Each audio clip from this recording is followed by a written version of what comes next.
Okay, I think it's just gone 6 o'clock, so I'll start chatting and hopefully a couple more people will join us as the evening progresses. Good evening and thank you for joining us on this evening's webinar. My name is Nikki Rattenbury and I'm from Heart of the Southwest Trading Standards, and we're hosting the webinar this evening for the Future Farm Resilience Programme. Tonight the topics are surrounding TB, which is obviously a very hot topic, which a lot of people would like to hear what's going on at the moment, what's the most up and coming issues with that. We were hoping to have one of our veterinary advisors from the Animal Plant Health Agency join us, but unfortunately they can't make it this evening. However, we do have a lady from Rural Health Matters, the CEO from Rural Health Matters as well, joining us, which is brilliant. So we're going to start this evening with Tom Rabbetts from the TB department, the head of the TB department at the NFU. But firstly, I just wanted to just go over a couple of things. If we could just move on to the next slide, please, Luke. It just gives us a little bit of housekeeping. Obviously, if everyone's happy to keep your cameras off and your microphones muted, unless you would like to obviously comment, then please feel free to turn your microphones on, put your hands up with the button at the top, or if you want to just use the chat facility, myself and Luke will be monitoring that throughout the evening, and both of our speakers are very happy for as much interaction as anyone would like to give. So yeah, please feel free to jump in and comment on anything that's being said. Also, just wanting to let you know that the webinar will be recorded, so throughout the evening, and then we can share it with anybody that's registered for the evening that hasn't made it, or and we can also put it onto our website for further people to view the evening session. However, if there is anybody that would not like to have their details shared or anything on there, there is an email address you can contact or a phone number, so please feel free to get in touch with us and we can obviously edit those parts out if there's anything that you said or your details you do not want shared. I think that's it really. So if Tom, if you're ready and you would like to kick off this evening, we'd be looking forward to hearing what you have to say. Super, thank you very much. Good evening, everyone. Thank you. Hopefully everyone can hear me okay. So as Nikki said, my name is Tom Rabbetts. I am the NFU's head of TB. In terms of a little bit of background about me, I am actually from a farming family in West Dorset. Although I do reside in Somerset, I've been at the NFU working on TB now for 14 years, so been involved with most things the TB wise. I sit on the DEFRA's National TB Partnership, so involved in a multitude of things and hopefully can give you a flavour of some of them, although it's not, I mean, I could sit here and talk for hours on TB, but I'm going to try and simplify as much as I can and where we are, and in particular where I think we're moving, because it still remains quite a significant issue for farmers. We do a lot of work as NFU with MPs and they say, well, TB seems to have gone away and we don't get farmers saying anything about TB. Well, that's very much not the case, and I think we have seen some improvements, but clearly there's a lot more to do. If we move on to the next slide, just give you a bit of an overview of some of the work that the NFU do. Go to the next slide. There we go. So just in terms of the work that my own team do, we're a small cog within the NFU. There's a team of 10 specifically put in place by the NFU to support our members on all things TB. A large amount of our time over the last few years would be, given it's the NFU, we've been supporting farmers to control badgers. But on top of that, we do a wide range of engagement with our members, try to support them through breakdowns, try to help them engage with APHA. More recently, in recent years, we've been supporting APHA in terms of delivering badger vaccination, as well as all the political engagement, as I mentioned just now. And we're also obviously looking at all the regulatory aspects of TB and how we can make life as easy as possible for farmers to deal with TB on farm, yet make sure that we are actually going to get rid of the disease. We do a lot more in terms of what's available on our website, and we provide sort of statistics as shown on the left hand side of your screen, just kind of snapshots of where each county is at. I'm not sure what's going on in the West Midlands actually in that one. Hopefully you can see, but actually does show that actually things are looking reasonably good. Green shows that actually the county's improving. And if we move to the next slide, that'll show a little bit more detail, because I do think it's worthwhile us looking actually saying, well, actually, what does the picture look like nationally? Well, it looks a lot better than it did, and it looks a lot better than it has for a long time. If you take a long-term view, in England, the incidence rate, which is essentially the number of breakdowns compared to the number of herds, is about the same place as it is in Wales, whereas historically it's been a lot worse. If you look at the prevalence, which is the bottom graph, essentially the overall number of breakdowns that we have at any point, we are in a better place entirely than we were, and are ahead of Wales slightly in terms of the percentage of farmers that have are impacted by TB in any one year, this being the last year for the statistics we have on the screen. So things are looking better than they have, but still clearly shows that 4% of farmers in England are affected by TB in 2023. If we delve into that a little bit deeper in the next slide, we'll split that down into the HRA, so the high risk area, the edge area, and the low risk area. And actually, where we are in the southwest, in the high risk area, it's still quite high. And anyone who's had a breakdown on their farm will say, well, TB doesn't seem to be going away. The general picture is that it is. We're back at the point we were back in 2007, but that's still a long way to go until we get to the point of eradication. The eradication strategy that we've got runs until 2038, and I'll talk about that a little bit more in a second. But there's a lot of work still to be done. But pressure is easing. TB fluctuates. You can see that from the graph, but actually the long-term trend's improving, and also what I like about the right-hand graph is that's the number of cattle slaughtered for TB. So that's also improving. So we're having fewer breakdowns on farm and a reduced number of cattle being slaughtered, which hopefully is easing some pressure on individual farms. Even if you're still having a breakdown, that's helping as well. So we're getting there, but it's not a simple disease. It's not quick to get rid of, and certainly eradication is going to take some time. If we move on to the next slide, I want to talk about where we're going to try and get to eradication in 2038. I mean, we're in it for the long haul. And a number of years ago now, there was a report published after 5 years of the initial strategy to look at how we get to 2038, and it gave us 5 outputs.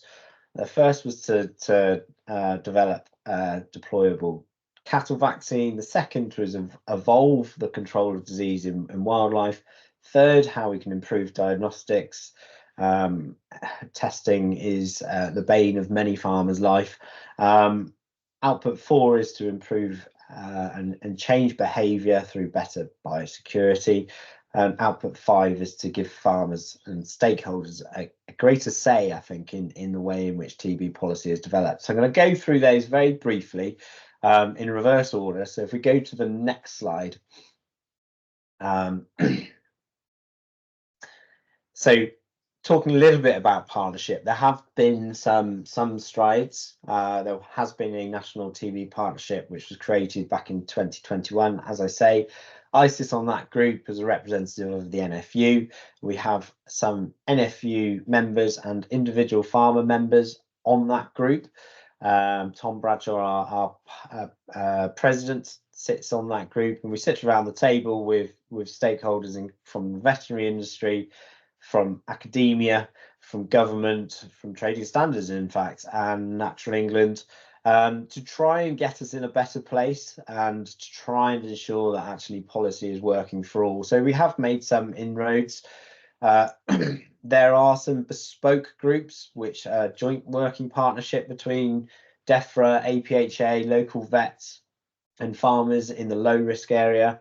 There have been 2 projects in Oxfordshire where government have offered some funding to support clusters of disease in Oxfordshire, and give farmers a greater say in actually what they need to do to get rid of the disease. But overall, I think there's still more work to be done.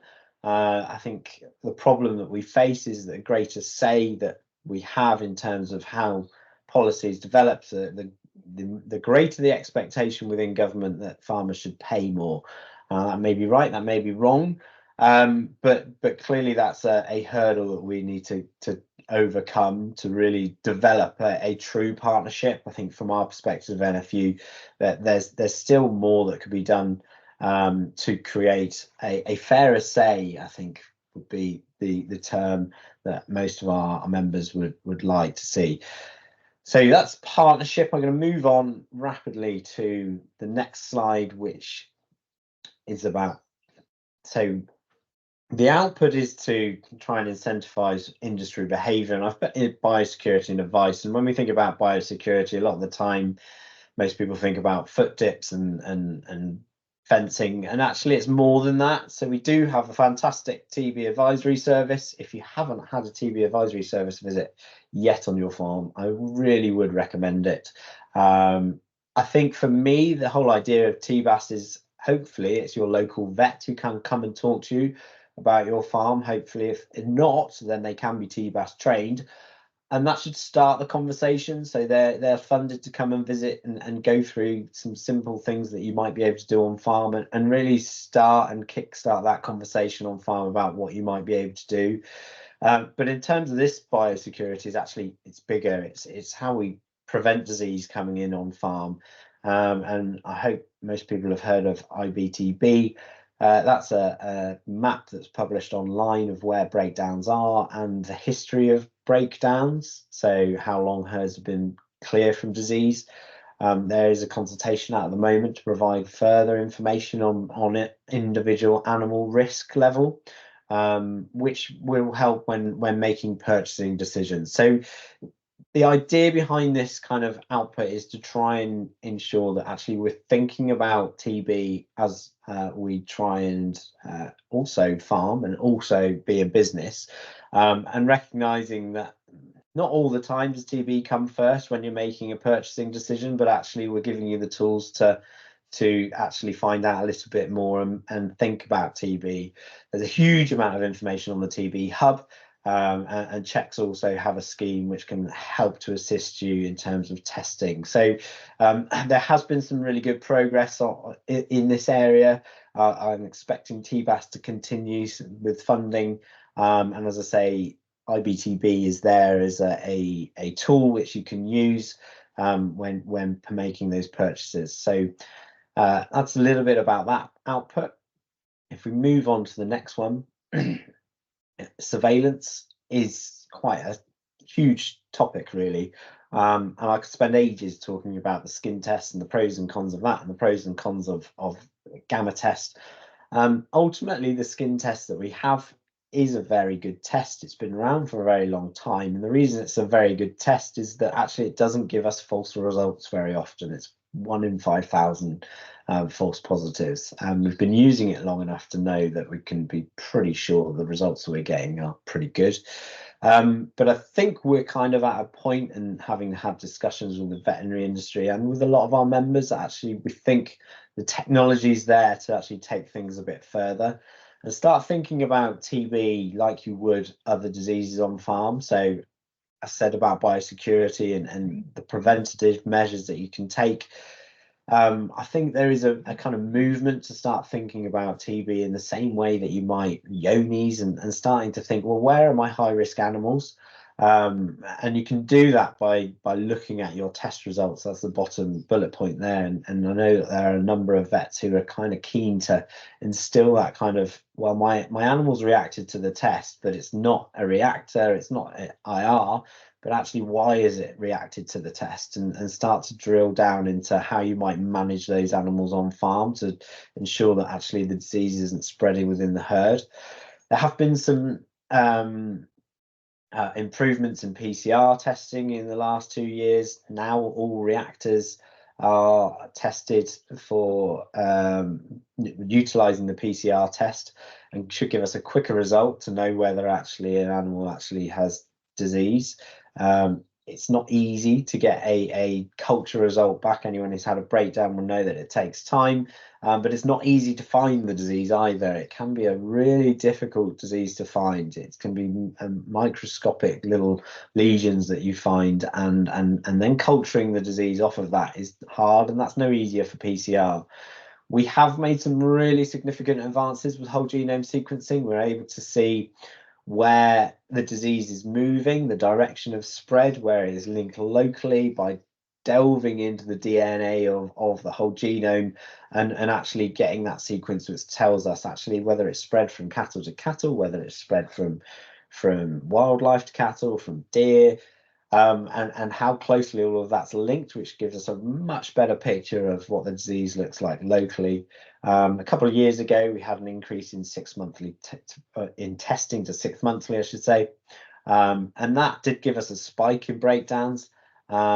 And understandably, the more testing that you do, the more likely you are to see breakdowns. I said that the skin test gives us a 1 in 5,000 false positive rate. If you double the amount of testing, you're going to increase that, but you're also going to be better, or you're going to increase your chances of finding reactors. So we have done that, and it is now on the decline. The other bit which I think a lot of our members are really interested in, and I know that vets are, is how we can better use testing. I mentioned a second ago about technology. We've got tests such as IDEX, we've got tests such as Enfoplex. There's also an actophage test, which will give you a different result to that which the skin test will give you.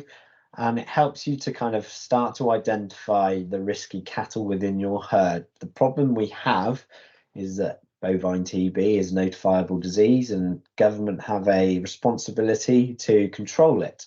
So if we have positive results on the Enfoplex or IDEX test, then those should be slaughtered and compensation given, and that increases the financial cost to government, and that comes at a cost that they don't like, and therefore there are some challenges in implementing how we use those tests. It's an area that the NFU are trying to work with the likes of the British Cattle Veterinary Association to try and improve. And I think we are making some progress, but it is a very steady piece of work, because we need to take it steady, because as I said earlier, the skin tests we've got a lot of information on. These new tests we don't, and the one thing we need to be really cautious of is decimating herds. And if you've got tests which aren't giving you the same results as the skin test, you're getting more reactors, suggesting there's disease within a herd which isn't being picked up by the skin test. Actually, you could find yourself in a situation where you're losing a lot of cattle, and we need to find a way of managing that which isn't going to damage business. So it's a really interesting area for us. I think there's a lot of potential, and we're talking to government how we can try and do that. But the key thing in this is making sure that we don't destroy or really hurt businesses at the same time. So it's really small steps that we need to take. So if we move on to the next stage, into the next slide, which is evolving the strategy for preventing the spread of disease in wildlife. I'm sure you've been aware that there have been culls have been going on in the HRA and Edge for since 2013. As the NFU, we feel that industry has really delivered on this, and I'll have in a minute a slide which shows how that's working. But the part that we've been missing, I guess, for a while is how do we progress from what's been done over the last kind of decade to taking those tools and utilising them in the right way. And a consultation has been launched by DEFRA on the 22nd of March, I think it was. It's a short 5-week consultation which seeks views on how to progress this. And I think actually there are some sensible kind of approaches in it.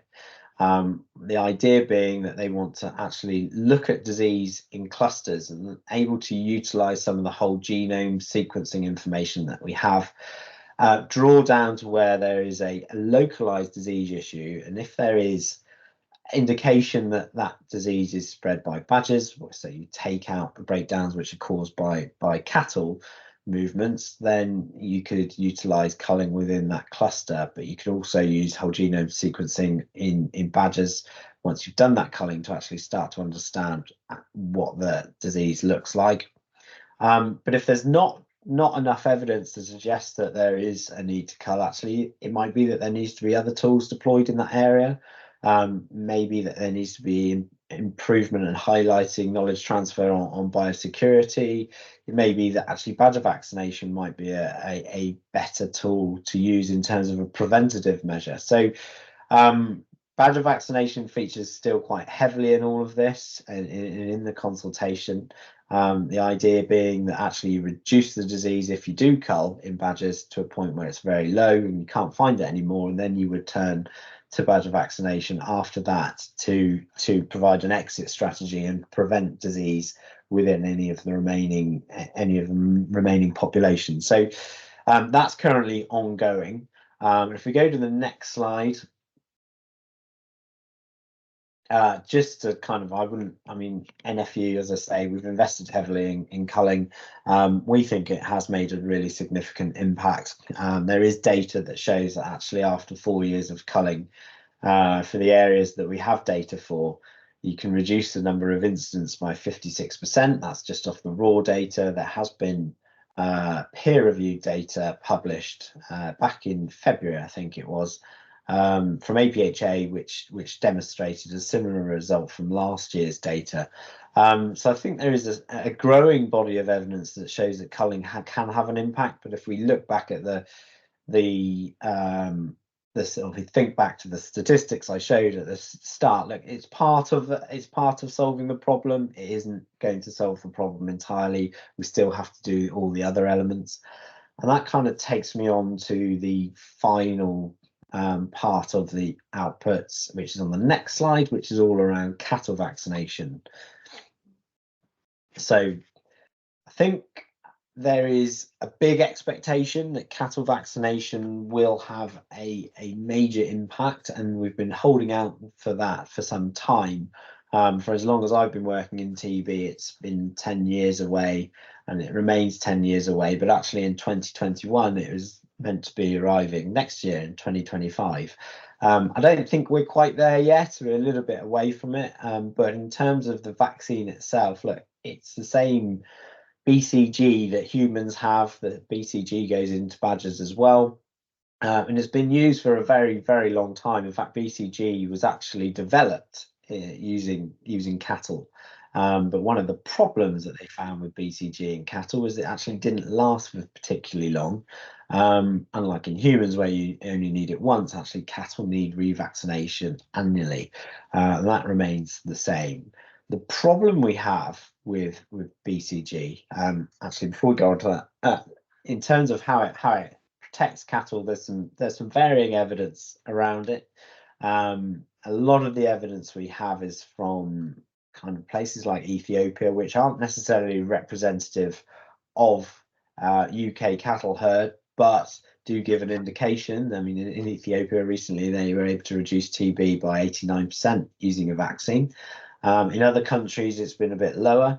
The general principle, the general understanding that we have is that actually it protects about 30% of your herd. 30% of your herd will have some protection, which should actually reduce the amount of infection, even if you do get infected cattle. And there's about 30% that won't be protected. But the overall protection effect that you get, as a lot of people know from COVID, is actually that herd immunity level. And so we would expect to see some really positive movements in reducing the amount of disease quite quickly. But the problem, going back to the problem that we have, is that if you do vaccinate your cattle, then unfortunately you get a false positive on the skin test, because the skin test is looking for those antibodies which the vaccine will try and promote, ready for the situation where if you're actually infected, the body's ready to fight it off. So it would cross-react, and we need a skin test or a DIVA test, which will differentiate between infected animals and unvaccinated animals.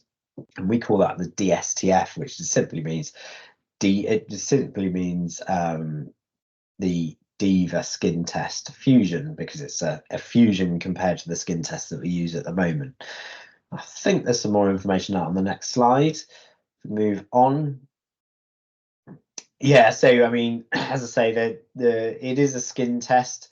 It's very similar to the to the skin test that we have at the moment, but there wouldn't be a need to have a comparative test. And it would be an extremely valuable addition to the toolbox. I think I've covered the rest of that there. There are a couple bits there, and I'm conscious of time. I did say at the start I've talked too much on TB, but it's injected under the skin and will need annual revaccination. So if we move on to the next slide, I'll just highlight some of the further challenges we have. So there are 4 kind of key stages to getting to the point where we can use a vaccine. Number 1 is this test element. So we know about BCG, and we know it works. And the field trials that we have are to actually look at the DIVA skin test, the DSTF. And there've been 2 rounds of that already. And the intention was, after the first 2 rounds, to then compile all the data that we have and take that and get the test authorized. And unfortunately, on the last round, there were some results in herds that they used it in, and vaccinated cattle, which demonstrated that they weren't getting the kind of specificity which gives us the level of false positives that we have. So it wasn't giving us the results we'd like to see, or would expect to see in herds that are very definitely TB free. And that's really quite important if it's going to be the primary skin test that is used in herds. So we've gone to phase 3 of field trials, which will include a greater number of cattle, and will give us more confidence in the test. So that's where we are at the moment. Once we've achieved that, and I expect that to take a year probably for the trials to be undertaken, we do have a lot of safety data, so we can actually start to think about how we get a move to stage 3 in terms of marketing authorizations. But there's a bit in the middle that we've been working on, stage 2, which is working with government to try and work out how exactly we would deploy vaccine. So would you use it uniformly across everywhere in the country? Would you apply it in herds which have the biggest problem? Would you try and prevent it in herds which don't have a problem? Because let's not forget, it's not going to get rid of the disease that might already be there. It will dampen it down, but there's still going to be disease in certain locations. So it's working all of that out to be able to be sure that when we get to the point where we do have a test and vaccine ready for use, that actually we can actually hit the ground running. Once we have all of the field trial information, we then quite happily skip to part 3, which is getting the UK authorizations, and 4, which is the reason why we're doing all of this, is so that we can get international recognition for the test. The reason we have to do all of this, you might go, well, why don't we just vaccinate our cattle? We know they're vaccinated, we know they're protected, that's fine. Well, actually, it's all down to trade and ensuring that the country is TB free. At the moment, the skin test is the only test internationally recognised as being able to declare countries free from disease. You have to present that if you are trading, you have to write on export health certificates that you're coming from a TB free herds. And if you don't have a skin test to prove that, you aren't able to do that. So that's why we're doing it. That's why we're doing all this work. My feeling is, realistically, we're probably 3 or 4 years away from being at that point. Some of these things take a couple years to go through. Marketing authorization will take a while. International recognition will take a while. And just to pick up on the point in terms of why is it taking so long, I think it's largely down to the fact that there isn't actually an international demand for a TB vaccine. It's pretty much APHA and government who've been looking at this for the UK.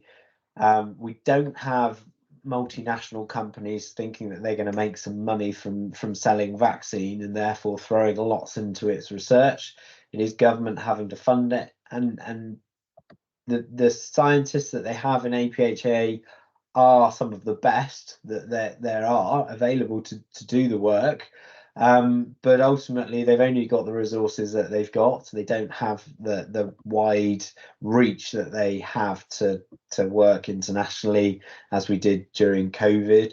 So I don't think there is a lack of will. And actually, I think we've got to a point where we've pretty much got the tools. It's just about demonstrating that they will work. Because there aren't that many countries, as I say, that there is issues in Ireland with TB in cattle. New Zealand have done a hugely successful job of getting rid of the disease. There are other countries like Chile where the vaccine's actually being trialled, but some of the way in which they trade is not impacted through using vaccine, like we are in the UK. And there is a huge proportion of things like the fifth quarter which go overseas into some weird and wonderful countries that most people don't or are not aware of. So there's a huge amount of value riding on getting this right. There's definitely interest, but at the moment it is just government. I think there is a political will and certainly a drive from government to get there. I mean, they can see the benefits of drilling down and getting rid of the disease using vaccine. So I think that's all it is really at the moment. So that's vaccine. So that we'll move on, and I just wanted to really go back to the next. So if we go to the next slide, I think that's all I can really say about vaccine. What I wanted to just really cover was some of the things that the NFU have been trying to really push at the moment to try and help businesses who are in breakdowns. Tom, just before you go on, I know Yeah. Robin, we've had a question in the chat, and I was just wanting to make sure that Robin felt like it was about the vaccine. So I was just hoping that he felt like you'd covered that okay. You Yeah, didn't have absolutely. anything else that he wanted to add about it. Robin, I'm not sure if you've got your microphone on and whether you're happy with that, if they had anything else you wanted to add at that point. Yeah, no, all good. Thank you. Yeah, no, that's brilliant. Yeah, thank you for the answer. Yeah, very, very comprehensive. Lovely. I think we've all become, I think COVID has changed our the way we view vaccines. And I know some people think that there were some problems with the vaccines, but I think that's probably inevitable. But yeah, great answer. Thank you. Super. Lovely. Sorry to interrupt. That's all right. No problem at all. Please do. I hate just talking and not sure of the response. So yeah, I mean, COVID has changed the way we look at vaccines, and people do think it's easy to deliver, but it's a really difficult and it's a different disease to COVID as well. It's not the virus kind of approach. It's bacterial and it acts differently. It's more complex as well. So yeah, right. I'll just finish. I've got a few slides on where we think there are real opportunities still to really help on farm and how you can ease the pressure. Some of them are, first I wanted to talk about approved finishing units. There are about 300 approved finishing units across the high risk and edge area. And these are units which are primarily for finishers, but there are units which can also rear calves. And they are closed kind of systems where you can only buy in and either send on to slaughter or send to another AFU or to an orange market, which then means they're going to AFU or to slaughter. So we're not allowing the disease to move out of that chain once it's moved in, if it's moved in. We're taking cattle from breakdown herds. You can also take cattle from unrestricted herds, and I know that there are many farms that do operate AFUs simply so that they can avoid some of the tracing tests that you get from buying from unrestricted herds. But we'd like to see more of them. They do have to be bespoke units. They have to be on their own. We have to have robust biosecurity requirements. And as I say, look, there are a number of places there on the right where you can source cattle from. You can source them from dedicated sales, dispersal sales, AFUs, isolation units, which I'll cover in a second, and from across restricted premises in England, Wales and Scotland. And I think they do really offer an opportunity, if you can find an AFU, a way to offload some cattle, if particularly, I know at the moment, look, things are tight. A lot of animals having to be stored inside, having to be housed inside, and that can cause a problem in terms of overcrowding itself. But TB does exactly the same thing for a lot of farms. So we're looking for ways in which we can relieve that.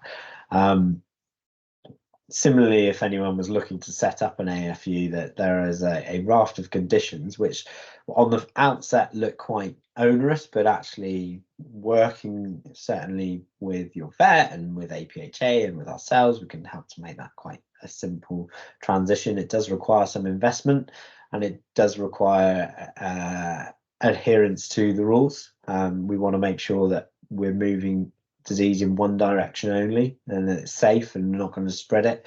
But ultimately, a really useful way of trading through AFUs, mostly inside, so can be done housed.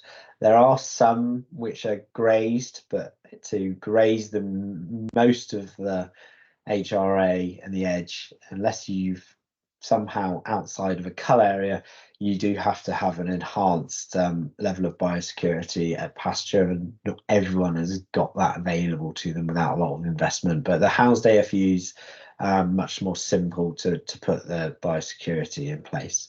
And then the next one is isolation units, is on next slide. And so slightly similar to AFUs. However, they can only be approved on a holding which has not got any restrictions on it at that point in time. And a lot of the time we have members who go, well, I've had a breakdown and can I set up an isolation unit? Essentially, the premises of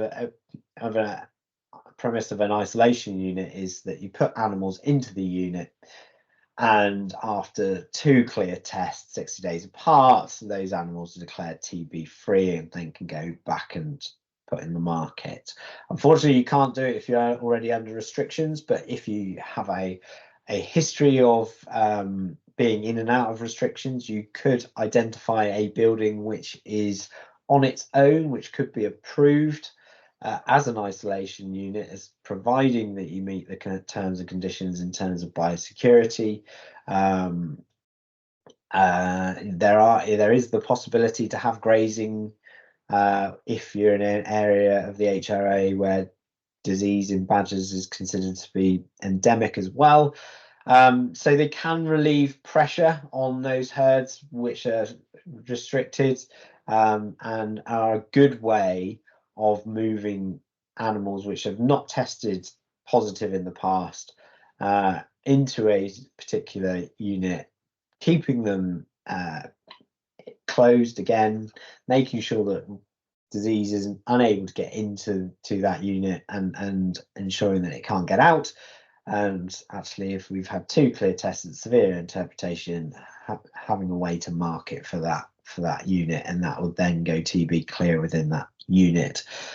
There are some tight regulations in terms of how you fill that unit. You can only source from 1 TB restricted holding, And we do know some farms that are operating isolation units for their neighbours who've got problems, and they have this turnover. Actually, they're taking calves and rearing them. Never really had a problem in their calves, for example, and rearing them in this unit. They take them in a period of 6 weeks, which is all which is allowed, and then they can then go back on the open market once they've passed their clear test. So they again are really useful tool for helping with trade. Again, talk to your vet, talk to APHA, and to ourselves. We can help you if we can. But APHA are pretty good at actually providing some of the information that you need to really start thinking about this. And then, so my final couple of slides, if we move on to the next slide, just a little bit about the NFU, give a bit of a shameless plug. We do a lot, or as much as we can, to support members during breakdowns. And we are also able to represent our members with APHA, provided we have their permission. And we will take things to DEFRA if we think things are wrong. And just a few recent examples of what we've been doing for members. So obviously can't give the details of the exact cases, but we've had farmers who've had large numbers of TB reactors go a particular point in the year. They don't have available replacements to buy in, and have therefore got a major cash input into their business, which they're worried about how they're going to pay tax and making a profit when actually they won't be. And we've been able to work with them and their accountant to make sure that they're actually managing that in the right way, valuing their herd in the right way and their assets in the right way to ensure that actually there's no tax paid on that compensation payment. We've worked with herds who've been considered required to depopulate the entire herd. Massive stress in that decision-making process. Understandably, if you've been building up a herd for a long time and you have an explosive breakdown, having to take a decision to get rid of all the animals in your herd is really significant, and working through all the options that are available, working with APHA and your vet and providing the support for us is really important. So we've done that quite a few times this last 12 months. In terms of compensation, there's not a huge amount that we can do about compensation, but we can challenge where we think that there is a need to challenge, make sure that the data that's being used by DEFRA is the most relevant and is representative of the market data. We get a lot of farmers come to us and go, well, yeah, it's based on available sales data, but nobody takes their best cows to market, and those are the ones that go. And I can understand that concern massively, but we've taken it to court in the past, and this is the system that we have. But we still try and help where we can in terms of compensation. We know it's a bugbear and causes major concern for business. We know it's not enough. We know it has a massive impact on our members. We can help to resolve test issues where there are any. And these are really on a case-by-case basis. If there are some farms that want to do more testing or less testing, or there are some sensible management decisions that could be being made that aren't being made, then more than happy to take that up with APHA and actually say to them, look, have you actually considered whether you need to gamma test the whole herd? They've never had a problem across the whole herd. It's only been in a specific group, and actually you don't need by law to test everything. So let's be practical and just test the groups where we've had a problem. So quite regularly trying to make sure that the impact on farm is the most sensible one. And also we're trying to make sure that communications are better. We know it's a bugbear, and that when you get a letter from APHA, whilst they have a statutory requirement to tell you what they need to tell you, I think they could probably do it in a better tone, and we've been trying to work with APHA to make sure that they do that in a way that resonates a little bit better and gives you all the information that you do need at that point, and can signpost you to places where you can get further information and more support. So we've been working on the letters at the moment that have been going out, but that's a difficult balance for APHA to get right. We also do a lot of work on TB Free England, trying to promote the actual human impact. And I know that's the bit that we're going to be talking about in terms of mental health. There are some videos on TB Free England, which I think really portray the impact of TB on farm. And actually, even if you have had a breakdown before, nothing really prepares you for your next one. And we really want the public to see some of that in a way which they can kind of get, which is the human impact. And I think from NFU's perspective, that's the bit that we try and portray as much as we can. And we've got TB Free England there as a public facing website that does that. So my final slide will be about the NFU. If you are a member, where you can go, you can contact us on Call First. People underestimate what Call First does and what the NFU do, but we're pretty much got a team of dedicated advisors on the end of the phone there to try and help farmers with any problem that they are facing. We get a lot of TB inquiries. The number's there. You can get more information at NFU online, and you can also get support via your local group secretaries. So you'll see them with the NFU mutual branches. Very often first port of call, and your most local person to understand the local situation as well. So kind of two ways there. If you need to contact us, we are there. We do have a wealth of knowledge, and we'll do everything that we can to support members.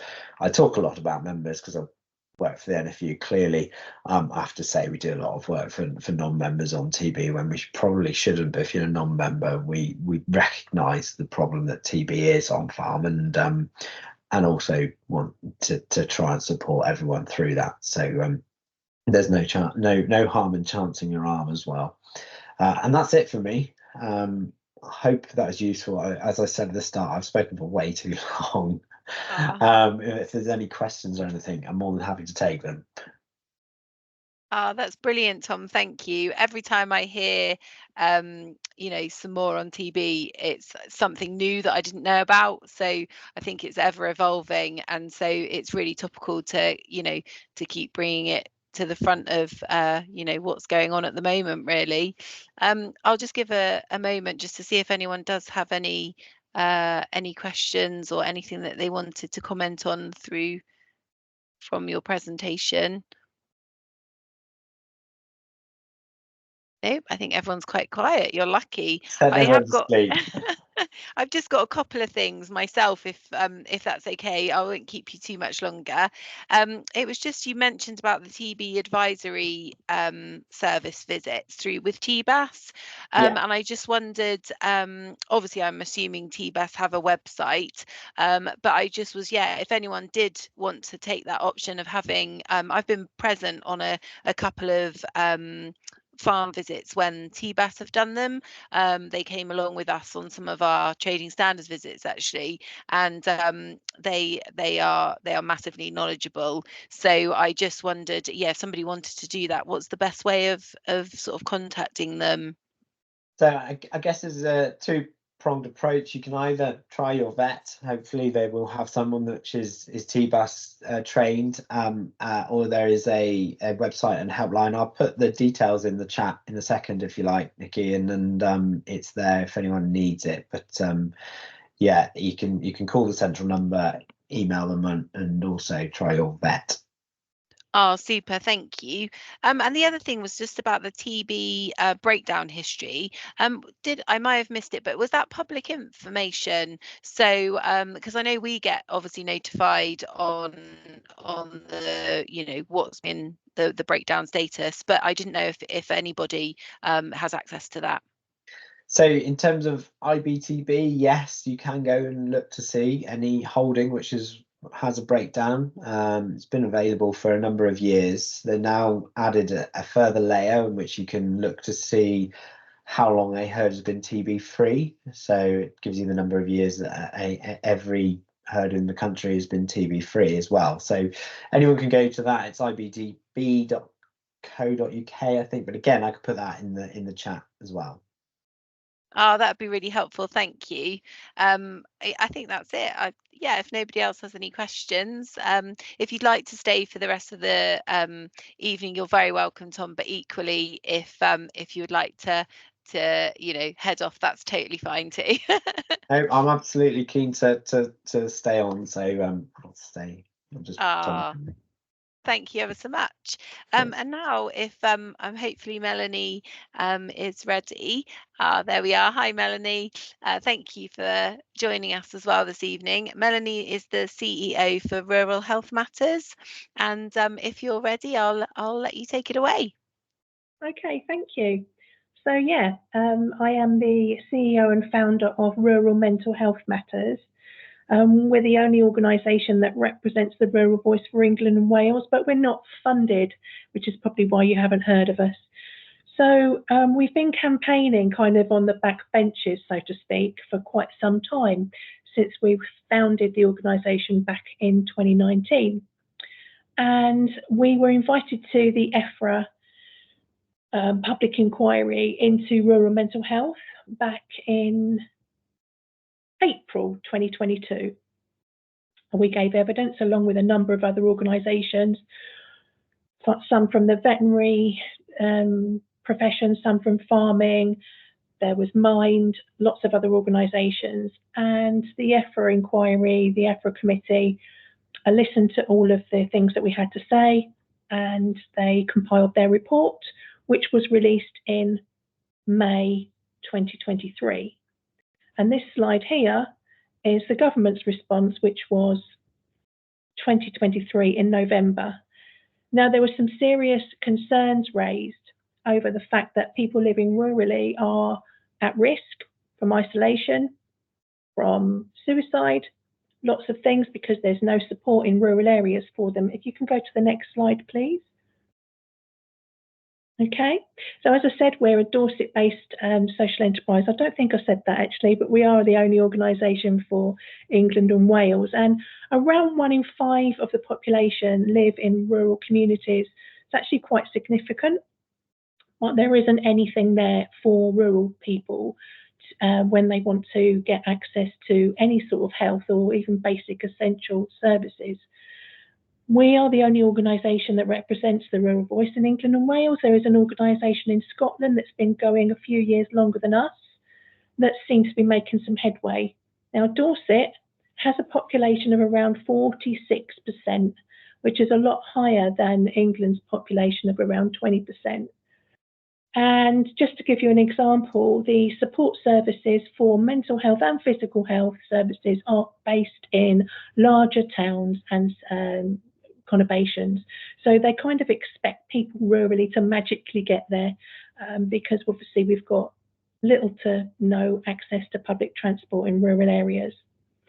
And these are some of the challenges and barriers that people need addressing, really. They need somebody to stand up for them. So if you can go to the next slide. So we asked the government, obviously, in their response to the public inquiry into rural mental health, why are rural residents being treated like second-class citizens? And I don't say that lightly, because they are. We know that in the farming community, suicide is one of the, it's very high. Suicide is very high among farming professions. When people don't see a service, they believe it doesn't exist. That leads to more stigma and people only tending to reach out when they're at or approaching crisis.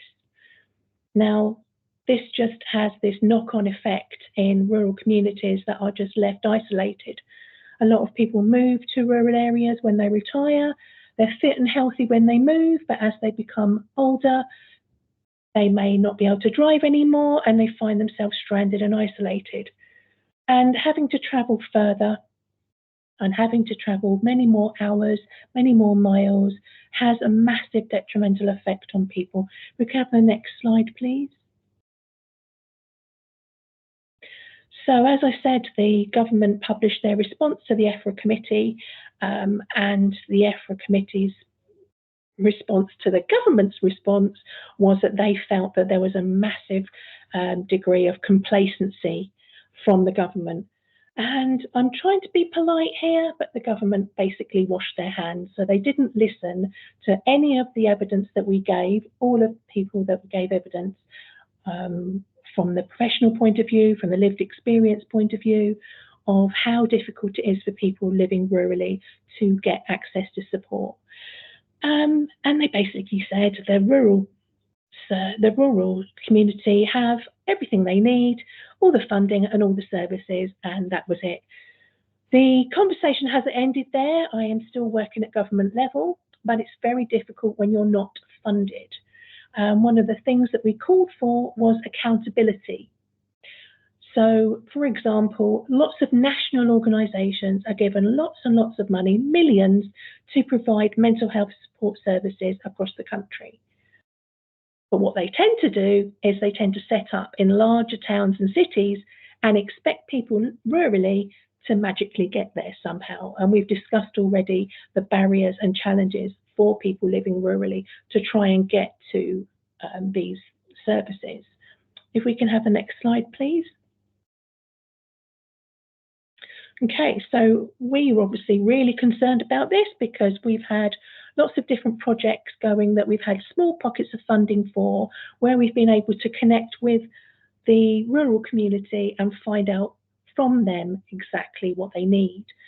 Now, we did a survey that was run independently by Health Watch, and they found that around 76% of people that responded either agreed or strongly agreed that they felt there was an inequality in rural versus urban support for mental health, which was quite a lot.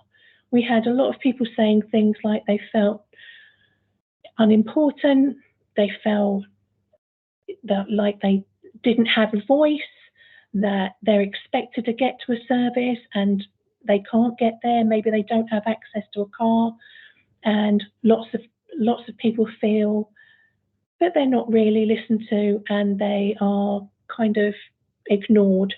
And that's really quite a lot of the rural population that we engaged with.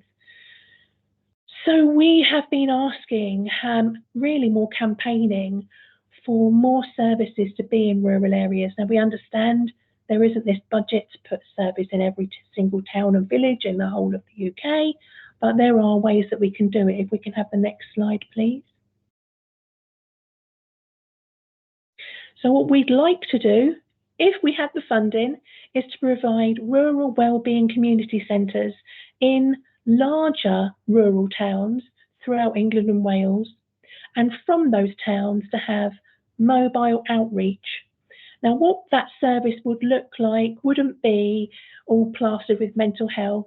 It would be somewhere where you can go in and you can have a cup of tea and a chat and find out about things that are in your local area, and the people that are in that building can then find out from you what's missing, what are the gaps, what you'd like to see in your rural community.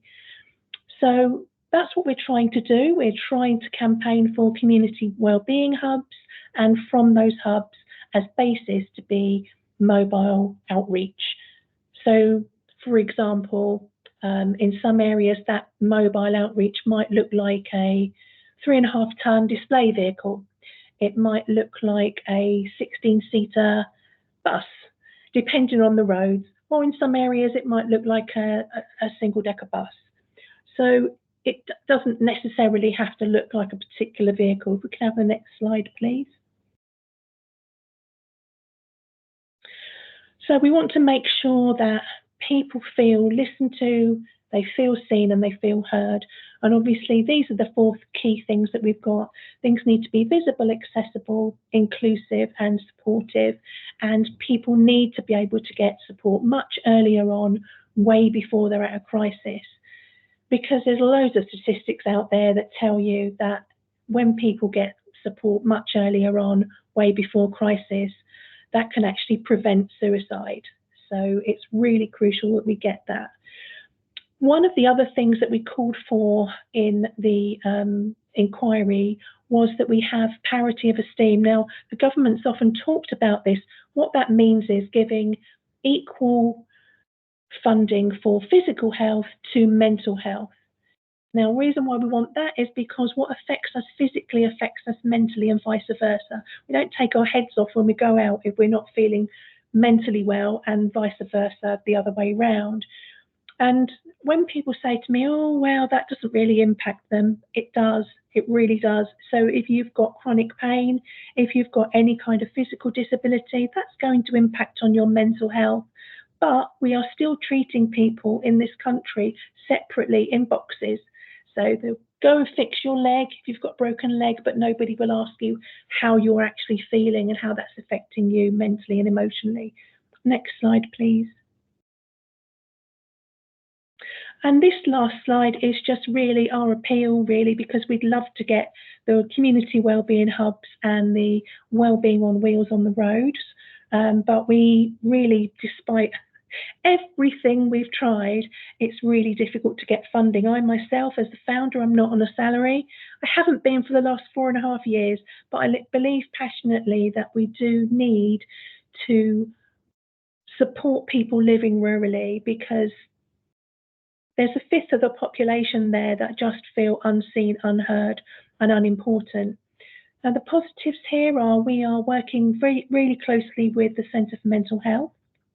We are not a one-to-one support service, but we do signpost for people, so they can come onto our website and they can find on the Help and Resources page the Hub of Hope, where you can search by topic and by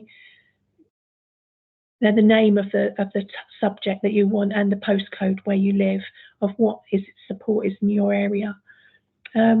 We also have some exciting plans that we want to go ahead with, because we're fed up with waiting for funding, quite frankly. So to try and get more of a momentum going to highlight the plight of people living rurally, we would like to have a roadshow, and we're working at the moment behind the scenes with the Jordan Legacy, and that was set up by Steve Phillip, who lost his son to suicide in 2020. And we are looking at working with Rural Health Compass and any other organisations that would like to work with us. Kind of a roadshow. So we would like a vehicle that would be funded by the sponsorship or whoever would like to get involved, where we start in Gloucestershire. We're basically going to do a tour of the Southwest, and there'll be conferences and talks and speeches and lots of buzz around. We might even have a festival so that we can raise money and raise awareness of how difficult it is for people living rurally to actually access help. Because we don't think that it's right, and we think that services, actually, there should be, that is just the image description, sorry, for accessibility, the last slide. If anybody has visual impairments, that's what we do with all of our images to make them inclusive. Thank you, Luke. So that's the end of the slides. If anybody's got any questions or would like to talk to me about the things that we're doing with Rural Mental Health Matters, then please let me know. Oh, thank you, Melanie. I was just seeing if anyone has anything that they want to comment on.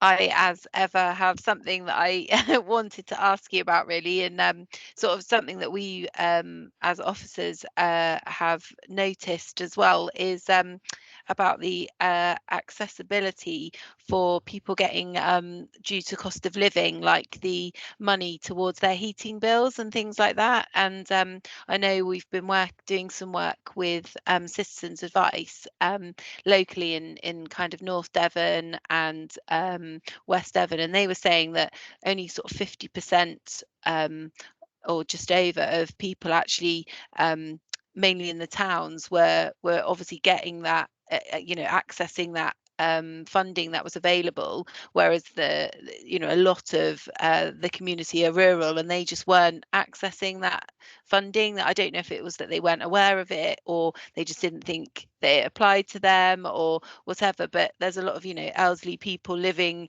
in farming families that could have been entitled to that, and that was definitely an issue that they weren't getting access to that they were entitled to, really.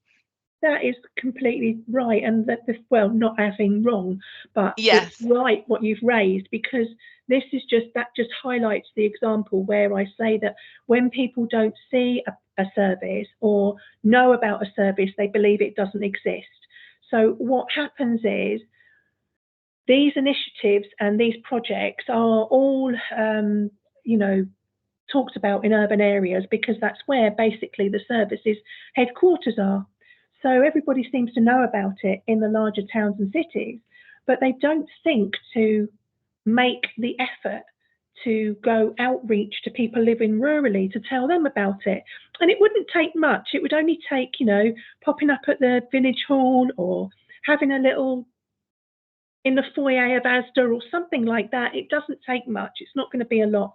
But if people don't know about it, then they're not going to access it. We get this a lot with other benefits as well. So there are a lot of carers that live in rural communities that don't even know that they've got the potential to get carer support benefits or any carer support, because when I say a carer, I'm talking about somebody that might be the son, the daughter, the husband, the wife, the neighbour, the friend.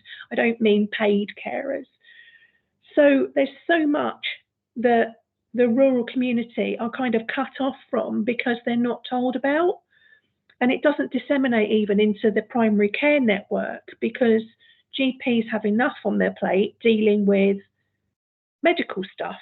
So they're not really looking holistically at bigger things like fuel poverty. So it really is difficult, because it starts with the organisations that offer that support, and very often it's the local authorities, I believe, that are in charge of letting the regions know about the support that there is. And if they're not reaching the rural communities, then they're not proactively providing that rurally inclusive service, are they?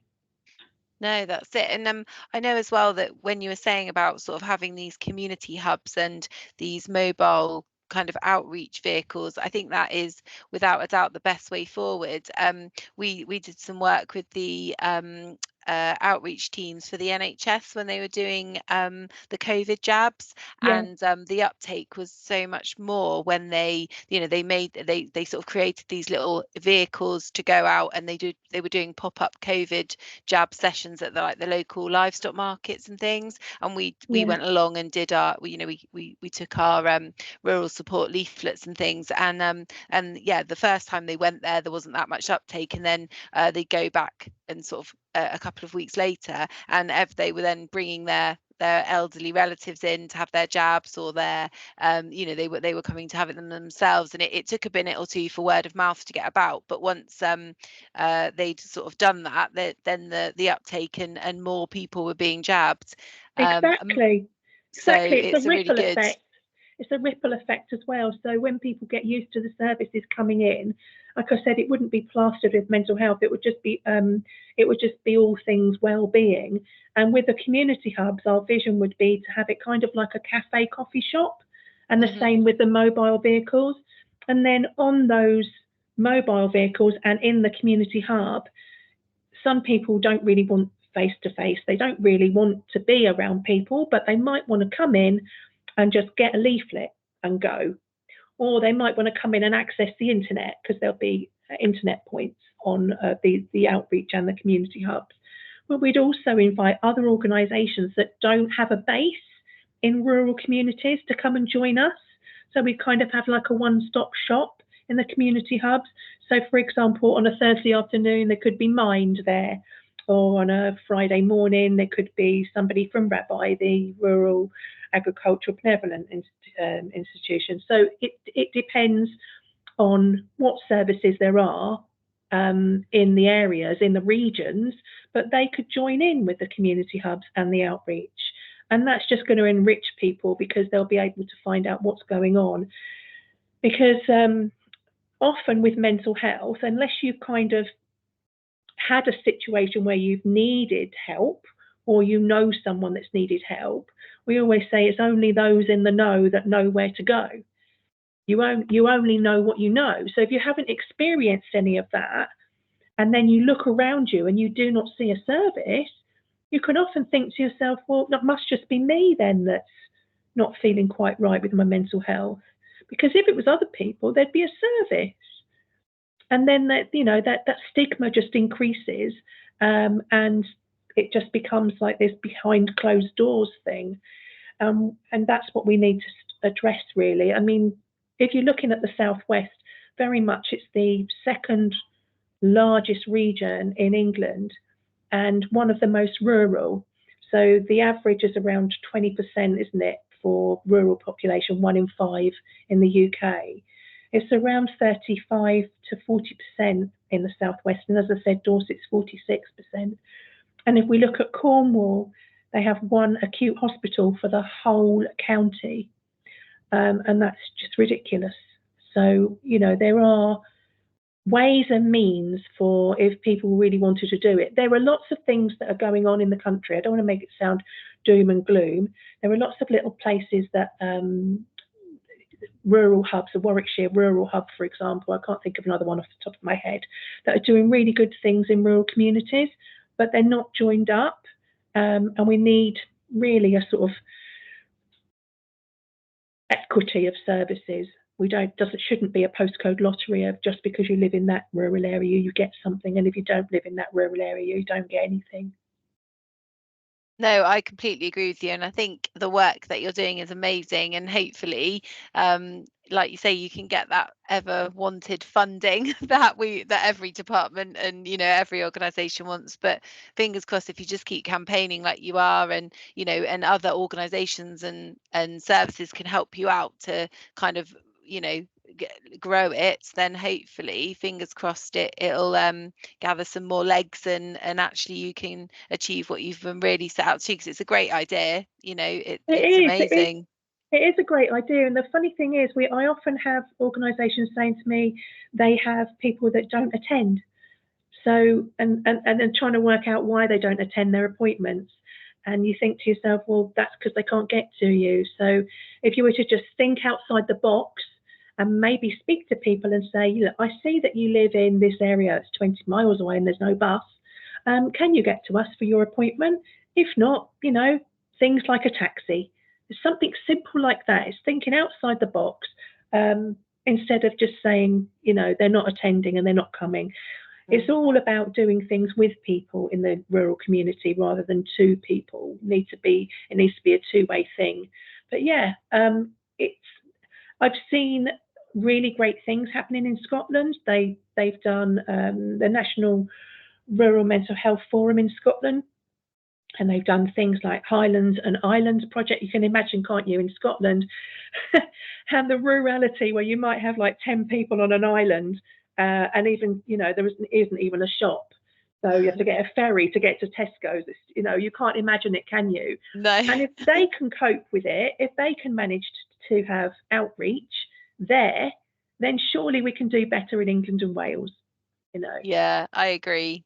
Well, I really appreciate your time, and thanks ever so much. I don't know if anyone has any more questions before we say thank you. Yeah, I think, Luke, I think you wanted to just have a moment just to give us a little brief update on what's happening in the world of Future Farm Resilience. If you want to kick off with that would be amazing. Happily. So just a reminder that we're running this webinar series on the path for wider Future Farming Resilience Programme. It's offering free farm business support to farmers and land managers in Cornwall, Devon, Dorset and Somerset. So on the screen, there's just a couple of things I'll highlight. I know there's a lot of words there. So some of the support is available. If I know some people on this call might have already received some of that support, but there's information workshops or transition workshops, as we're calling them, to help navigate the various funding options available, not just through the environmental land management scheme, but for others as well. As the one-to-one support, we can provide farm business advisor from any one of these agencies listed on the bottom of the screen here below, free of charge for a limited number of hours, generally up to 12 hours of free support. So there's Somerset Business Agency, Farming and Wildlife Advisory Group, Business Information Point, Creedy Associates, Diverse Regeneration Company, and North Devon Plus. So depending on where you're located is where we generally tend to allocate the advisors, but they can come out to your farm and help develop a really detailed action plan, really beneficial and useful. And most people who've received the support generally go on to say that there's something positive to come out of that session. We also deliver a series of small group webinars, so a bit similar to tonight. We'll open up a call. It'll be sometimes mornings, afternoon, evenings, whatever works, and we'll cover specialist topics. So within the wider program, it's looking at things like succession planning, woodlands, environmental schemes, soil management, diversification. And then that's where this rural support element of the program, we tend to look at different themes. So obviously we've looked at TB and welfare tonight, and touched on mental health and rural communities as well. We've looked at road safety in the past and farm safety, and we do these webinar series. It's one webinar per month, every first Thursday of every month between 6 and 8 p.m, just like this. There's also some digital training available for our digital provider Cosmic, social enterprise based in near Honiton in Devon, but they deliver their digital support across the southwest as well, just to help build digital confidence and really gain those IT skills that you can use to manage a farm business, be that managing social media accounts or running your actual financial accounts, or even just accessing your emails or installing broadband in one of your barns. And then the Wellbeing workshops, which is where this webinar fits in more specifically, just really helping you to consider the needs of your own physical and mental and emotional needs, as well as that of your farm business. The farm business is really important, but you are also equally important. We want to support you as individuals and as families as well. So if you are interested in the support, I can put the links in the chat. But you can call us on 0800 592 872. Helpline's open 9 to 5, Monday to Friday. Get in touch to find out more. The only other thing I would highlight, so the webinar series we're currently putting together, the webinar series through to the remainder of the year. So listed as some of the ones that we've covered before that I mentioned. We will let you know when we've released our newest range of webinar series. If there is something you're interested in learning more about, we covered cost of living. That was really popular. Farm safety, also quite popular. We've worked with Devon and Somerset Fire and Rescue Service, even the Cornwall Fire and Rescue Service as well.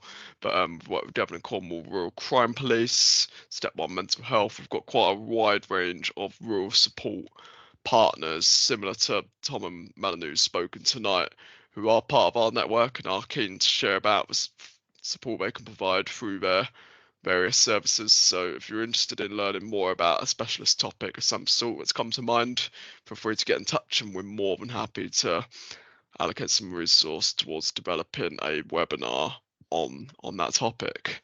So that's really it for me. And then Nikki, did you want to say something about the Hub of Hope? Yes, yeah, we've got it on our website as well. It's brilliant. As you've got the slide there, you can access support that is NHS, that is community, that is free, that some is paid for. It gives you a wide range of information. So you can search with your postcode, or you can search with the name of the town or village or place that you live, and the topics that are relevant that you're looking for. So if you're looking for legal support, if you're looking for mental health support, if you're looking for transport to get to a hospital appointment, anything and everything, they've got so many things on there. It says mental health support, but it's everything and anything to do with well-being. It's really, really good. And as is on the slide, it's run by Chasing the Stigma, who are very proactive in supporting people with their mental health.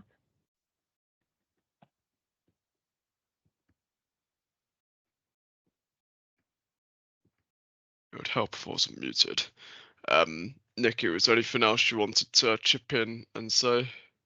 Oh, thank you. Sorry, I think I was on mute. I didn't realise that. Apologies. Yeah, no, thank you very much for everyone for attending. Like we said before, if there's anything that you want to get in touch with us, we can contact either of our speakers this evening. And you know, we will be doing these ones, like Luke said, the first Thursday of every month. I'm hoping that the next one will be to do with animal welfare, because we sadly, unfortunately, the vet was unable to join us this evening for that part. So hopefully we can pick them up and they can be included in the next month's one, along with some other speakers. So yeah, as Luke said, we'll advertise the list of what's coming up over the next few sessions as soon as we can. So that's it. Yeah, we'll be in touch to share the recording, and we'll share the contact details probably next week by the time we've edited the recording now. But yeah, thank you very much for everyone for attending, and yeah, get in touch if there's anything more you'd like to say.